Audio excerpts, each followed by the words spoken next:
Welcome back to my channel. कशा आहे सगळेजण? आय होप तुम्ही मस्त मजेत असाल आणि मीही मस्त मजेत आहे.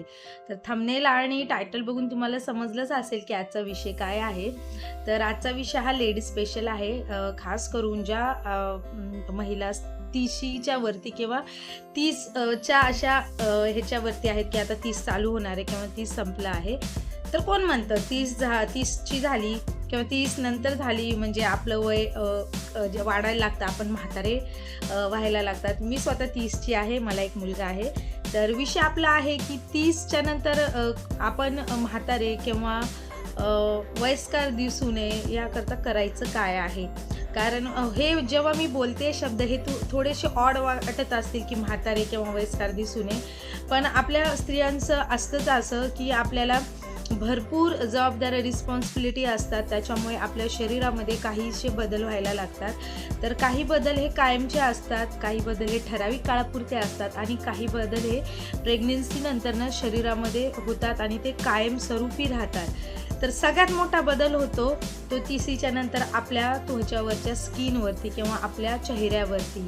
तर हा पहिला जो बदल आहे तो 30च्या नंतर आय थिंक सगळ्या महिलांना दिसायला लागतो. हा ज्या जिम करतात, हेल्दी खातात अशांना एवढा नाही प्रभाव होत, पण जे आपण हाऊसवाईफ आहोत किंवा घरातलेच कामं करतो, घरातल्या जबाबदाऱ्या सांभाळतो, तर आपल्या खाण्यामध्ये कधी कधी शिळं अन्न येतं किंवा पौष्टिक गोष्टी खाल्ल्या जात नाही किंवा वेळेवर खाल्ल्या जात नाहीत. आणि दुसरा बदल होतो तो आपल्या केसांमध्ये. तर 30च्या नंतर आय थिंक सगळ्या लेडीज, आजकाल तर सगळ्यांचेच केस खूप प्रमाणात गळायला लागलेत आणि पांढरी व्हायला लागलेली आहे. तर मी आजचा हा व्हिडिओ जो आहे ते 30च्या नंतर आपण फिट आणि कॉन्फिडन्स कसं राहायचं, जेणेकरून आपल्याला कोणी नाही म्हणलं पाहिजे ए बापरे 30 झाली, काय एक मुलगा झाला किंवा मुलगी झाली आहे, आता ते छान लागले आहेत त्यांच्या कामाला आणि आपण इकडं वयस्कर दिसतोय. तर असं काही नसतं बरं का.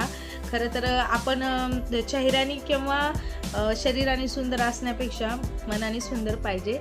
तर चला तर मग मी सांगेल तुम्हाला आजच्या टिप्समध्ये केसांची आणि स्किनची कशी काळजी घ्यायची आफ्टर 30च्या नंतर ना, त्याच्यावरती आहे हा व्हिडिओ. तर चला तर मग लगेच व्हिडिओ. नंबर एक तर सगळ्यात महत्त्वाचं आहे, आपण रोज भरपूर पाणी पिलं पाहिजे. जसा वेळ मिळेल तसा वेळ काढावा लागतो अशा सगळ्या गोष्टीसाठी. मला माहिती आहे उन्हाळा आला की आपण भरपूर पाणी पिणार, पण हिवाळ्यात आणि पावसाळ्यात पाणी पिलं जात नाही.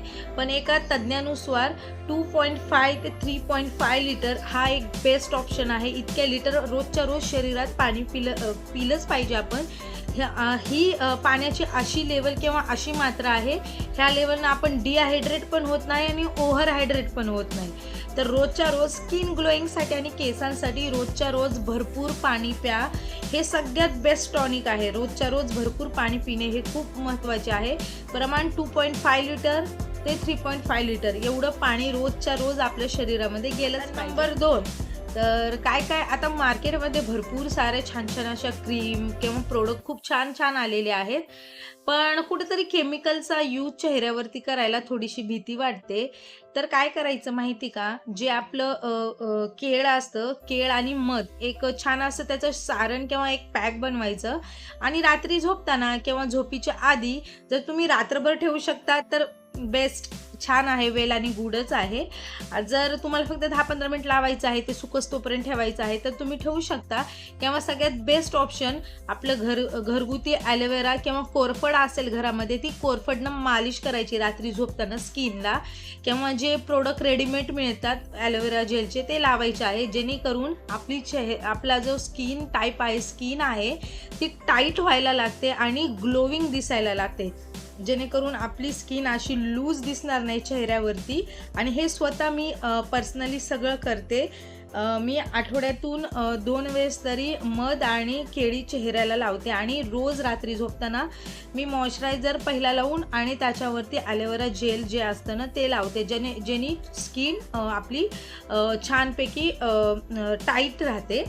तर पुढची जी गोष्ट आहे 3 नंबरची, ती आता तुम्हाला सारखं गॅसच्या कट्ट्याजवळ थांबून किंवा सारखं गॅसजवळ राहून आपली स्किन काय होते, काळी पडायला लागते किंवा हे होतं की डार्क स्पॉट किंवा असं निस्तेज दिसायला लागते.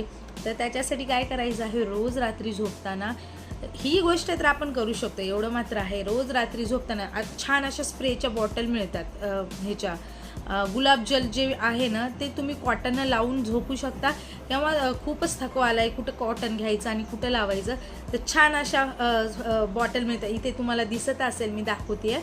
तर छान अशा त्या स्प्रेच्या बॉटल मिळतात, त्याच्यात गुलाबजल असतं. छान स्प्रे करायचं चेहऱ्यावर आणि झोपून जायचं आहे निवांत. तर थोड्या दिवसांनी तुम्ही स्वतः ऑब्झर्व करायला लागाल की तुमच्या चेहऱ्यावरती वेगळाच ग्लो आलेला आहे आणि चेहरा असा छान टवटवीत दिसतोय. आता हे झालं सगळं चेहऱ्यावरती जी आपली स्किन आहे किंवा आपलं फेस आहे त्याकरता टिप्स. आता जसं स्किन आपली महत्त्वाची आहे चेहऱ्याची, तसे सगळ्यात महत्त्वाचे आहेत आपले केस. केस एवढे की असं थोडे जरी केस गळायला ना की प्रत्येक लेडीजचा जीव असा हळहळ करतो की एक केस गळायला, माझे केस गळतायत. तर कधी कधी तर असं होतं की झोपच येत नाही, एवढं टेन्शन येतं, केस गळायला लागतात. आधीपासूनच घरामध्ये खूप जणांना केस गळण्याचा किंवा काय म्हणतात केस कमी वाढीचा त्रास असेल तर तो अनुवंशिक पण आपल्यामध्ये पण राहतो, हा एक आहे महत्त्वाचा. त्याचबरोबर कधी कधी वातावरण चेंज होतं, त्याच्यामुळेही केस गळायला लागतात. जास्त करून थंडीच्या दिवसामध्ये केस गळायला लागतात. पण आता ज्या आपल्या वयानुसार जे केस गळतात 30च्या नंतर ना, ते त्याच्यातलं मेन कारण म्हणजे आपण स्वतः आहोत.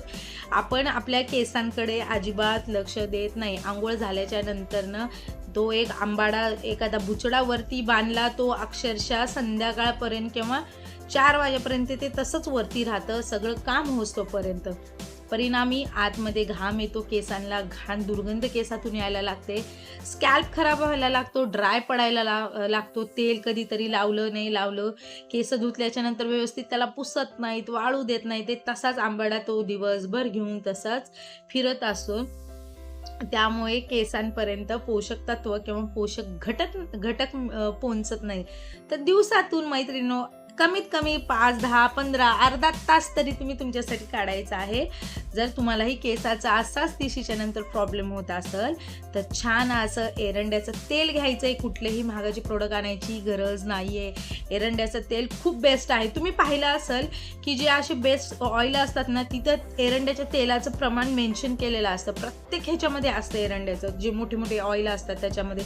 कधी ऑब्झर्व करा तुम्ही, तुम्हाला नक्कीच दिसेल. छान असं एरंड्याचं तेल आणायचं आहे, आपल्या खोबऱ्याच्या तेलात मिक्स करायचं आणि छान रात्री मसाज करायचा तेलाला आणि छान झोपी जायचं. दुसऱ्या दिवशी केस स्वच्छ धुवायचे, वाळवायचे आहेत, तसंच ठेवायचं नाही आहे. तर एरंड्याच्या तेलानेही आपल्या केसांची ग्रोथ होते. त्यानंतरनं जर बाहेरचे जे हेअर मास्क आहेत ते लावायला जर तुम्ही कम्फर्टेबल नसताल तर सरळ आपली जी आळसी किंवा आपण त्याला जवस असे म्हणतो, जवस जी असते आपली जवस घ्यायची आहे. आणि माझ्या चॅनलवरती व्हिडिओ आहे जवसापासून आपण जेल कसं बनवतं. छान असं गरम पाण्यामध्ये जवस टाकायचे आहे, त्याचं छान जेल बनवायचं आहे आणि ते आपल्या केसांना लावायचं आहे, जेणेकरून आपले केस सिल्की आणि मुलायम दिसायला लागतात आणि केसाला छान अशी ग्रोथ धरते. तर ते एक तुम्ही ट्राय करून. सगळ्यात महत्त्वाचं आहे केसांबरोबर आपल्या आयब्रोचे केससुद्धा किंवा आपल्या जे आयब्रोज असतात ते सुद्धा विरळ व्हायला लागतात आणि त्याची ही ग्रोथ कुठेतरी थांबते. तर करायचं काय आहे, रात्री झोपताना वॅसनील जे असतं ना आपलं, वॅसनील ते लावायचं आहे. वॅसनील लावल्याने सुद्धा त्याला ग्रोथ धरते. किंवा एरंड्याचं जे तेल असते अगदी थोडंसं आपल्या आयब्रोनवरती फिरवायचं आहे. तर ते पण एक one of the best option आहे. सगळ्यात महत्त्वाची ती आपली झोप. तर दिवसातून आपल्याला म्हणजे पूर्ण आपली 8 तासाची झोप ही कंप्लीट झालीच पाहिजे. तर झोपीच्या आधी सगळे निगेटिव्ह विचार, सगळे टेन्शन, सगळ्या जबाबदाऱ्या, लॅपटॉप, मोबाईल, टी व्ही किंवा टॅब सगळे बाजूला ठेवा तुमच्या बेडपासून आणि निवांत असे झोपी जा. कसलाही विचार न करता अगदी छान अशी झोप घ्या. सकाळपर्यंत 8 तासाची झोप ही होणं गरजेचंच आहे. त्याचबरोबर जर तुम्हाला झोपीचा प्रॉब्लेम असेल, काही गोष्टी डोक्यात फिरत असतात मला माहिती आहे, तर त्या झोप येत नसेल, सारखं टेन्शन, काहीतरी डोक्यात विचार फिरतायत, तर छान असं ऑप्शन आहे. छान असं दूध गरम करा, कोमट असं शक्य असेल, जर तुम्हाला आवडत असेल थोडीशी हळद घाला त्याच्यात आणि ते दूध पिऊन घ्या आणि निवांत झोपी जा. महत्त्वाचं, विचारांनी तुम्ही तरुण राहा, विचारांनी तरुण राहा, सगळ्यात महत्त्वाचं आहे हे सांगते मी. आजकालची जी बदलती पिढी आहे, जी टेक्नॉलॉजी आहे बदलती, तर आपल्याला पण कुठेतरी घरात आहोत ठीक आहे, घरातल्या जबाबदाऱ्या हाऊसवाईफ हे सगळ्यात अवघड काम आहे इतर कुठल्याही कामापेक्षा, त्याच्यात कसलाही डाऊट नाही आहे. पण तुम्ही विचाराने श्रीमंत राहा, विचाराने तरुण राहा. वेगवेगळ्या टेक्नॉलॉजी निघाल्या त्याची माहिती तुम्हाला असली पाहिजे. वेगवेगळे आपल्या काय म्हणता येते आपल्या समाजामध्ये आजूबाजूला वेगवेगळे बदल घडत आहेत त्याची माहिती ठेवा. भरपूर गोष्टीची माहिती होते. तर आजच्या व्हिडिओमध्ये आय थिंक 30च्या नंतर मी हे स्वतःमध्ये बदल केलेले आहेत, जे की ऑनेस्टली मी तुमच्याबरोबर शेअर केलेले आहेत. तर तुम्हाला आजचे जे मी ज्या टिप्स 30च्या नंतर फॉलो करते, हे जर तुम्हाला पटत असतील तर नक्कीच चॅनलला सबस्क्राईब, लाईक आणि शेअर करा आणि त्याचबरोबर बेल आयकॉन प्रेस करायला विसरत नका जाऊ, म्हणजे तुम्हाला असेच नवीन नवीन व्हिडिओचे नोटिफिकेशन येतील. तोपर्यंत बाय बाय.